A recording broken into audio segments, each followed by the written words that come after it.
Bonjour tout le monde, ici Christian. Cette semaine, j'aimerais vous parler de procédés pour retirer les dégradés de nos captures. Puis, dans certaines situations, comme on peut voir ici avec Barnard 228, qui est une nébuleuse sombre, les endroits pour décider où pointer notre arrière-plan n'est pas nécessairement facile. Et on a d'autres exemples avec des galaxies M31 que je vous présente à l'instant. On pourrait utiliser Gradient Correction, pardon.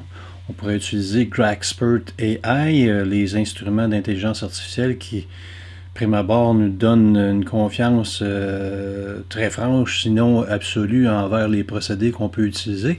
Justement, on va faire une copie ici pour pouvoir faire un test avec le Toolbox et le Graxpert. Ici, on peut voir, je ne veux pas remplacer l'image et je veux surtout voir mon modèle d'arrière-plan pour voir les résultats de l'extraction de dégradés de cette capture. Je l'exécute. On peut voir ici que l'interpolation au niveau de l'intelligence artificielle est activée. On a notre résultat et on peut voir le dégradé qui a été soustrait de notre image. Malheureusement, il n'y a pas seulement que le dégradé de base. On peut voir à travers ce résultat-là ici qu'on a quand même une portion des bras de la galaxie qui ont été retirés. On a au centre, je ne sais pas si vous avez la chance de le voir avec YouTube, je vais augmenter un petit peu le contraste. Oups! Je vais enchaîner le tout pour avoir une augmentation symétrique dans toutes les couches. On peut voir ici qu'il y a quand même un résiduel qui n'est pas normal. On va réinitialiser le STF. Et voilà.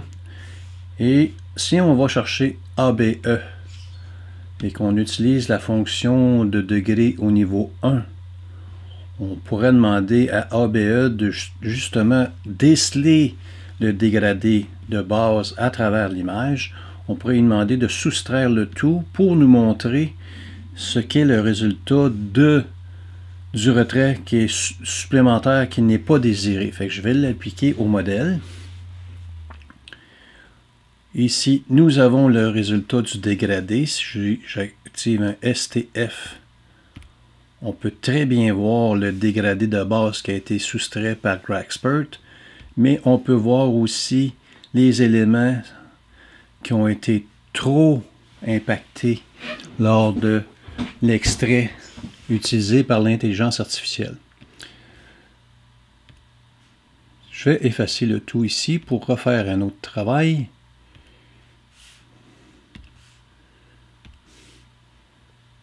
On pourrait faire la même chose avec la correction de dégradé intégrée à PixInsight, mais M. CT Astro a créé un très beau script qui s'appelle Automatic DBE. Et avant de vous montrer les détails de ce fabuleux script, je vais activer DBE, Dynamic Background Extraction, seulement pour vous montrer les options qui sont à travers le procédé. Je vais aller chercher le script de CT Astro, Automatic DBE, qui est dans le fond un ABE en plus d'un DBE. Ici, vous pouvez voir le nombre de pattes de 50, donc il va ajouter 50 points avec le procédé DBE. Si on prend le temps d'utiliser DBE et qu'on est très minutieux dans la position de nos points de soustraction, on devrait avoir un procédé impeccable. La tolérance que l'on voit ici est à 2.0. On peut voir ici la tolérance qui est à 0.5 à la gauche.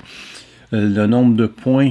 Ici, on pourrait obligé d'avoir des échantillons avec un diamètre de 10 pixels. Ici, ils sont à 5 par défaut. On pourrait changer le smoothing factor qui est à 0.25, il est à 0.25 ici. Donc, on pourrait mettre nos propres paramètres selon l'image que l'on veut travailler.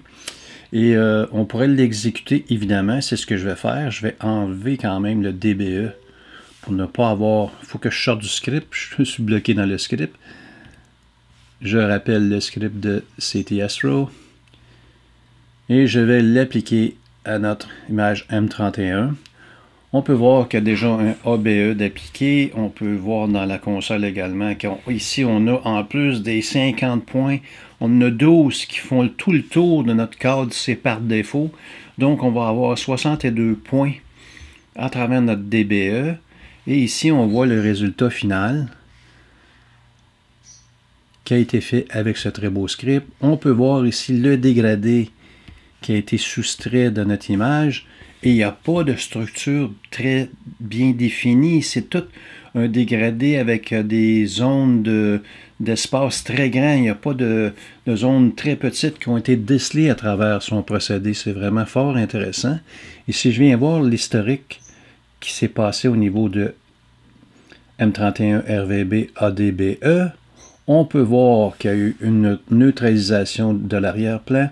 On peut voir qu'il a utilisé ABE et on peut voir DBE. Donc, ce sont tous des procédés qui sont intrinsèques à PixInsight, qui sont à l'intérieur du procédé. Si je reviens dans le temps, pour faire un procédé à la fois, je vais appliquer la neutralisation de l'arrière-plan. Je vais effacer ce procédé. Je vais ouvrir les paramètres de ABE. Vous voyez ici qu'il a utilisé la fonction de degré au niveau 2. Je vais appliquer ABE à notre image. Et voilà, on peut voir ici le dégradé de base qui a été retiré. Et par la suite, on peut voir où le script a établi ses points. Je vais activer le DBE. Et vous voyez ici l'ensemble des points où ils ont été calculés et pour ne pas toucher à aucune étoile, pour ne pas toucher à du signal, ne pas toucher à une nébulosité quelconque. C'est vraiment, vraiment, vraiment fort intéressant comme procédure. Les résultats sont vraiment excellents. Et voilà. Donc, on peut comparer avec notre image de base. Le dégradé a été retiré et l'ensemble est vraiment remarquable. Que pouvons-nous faire aussi avec ce fabuleux script concernant les nébuleuses sombres, qu'on ne veut pas avoir de points d'établi pour dire que c'est l'arrière-plan, alors que ça fait partie de la nébuleuse et non pas de l'arrière-plan. Si je rappelle le script, on a une option pour pouvoir définir nos zones d'exclusion. Et dans ce cas, il y a une petite fenêtre qui va apparaître pour nous permettre de exclure les zones. Donc, j'appuie sur la touche majuscule et je glisser, click and drag. Je continue ici pour une deuxième zone. Je peux faire les boîtes dans la dimension que je veux et les additionner les uns à la suite des autres pour me créer une zone qui ne sera pas impactée par les calculs de ce script. Vraiment performant. Donc je continue ici pour avoir les exclusions, pour garder les petites nuances de toute la nébuleuse sombre. Je garde les paramètres par défaut et je l'exécute.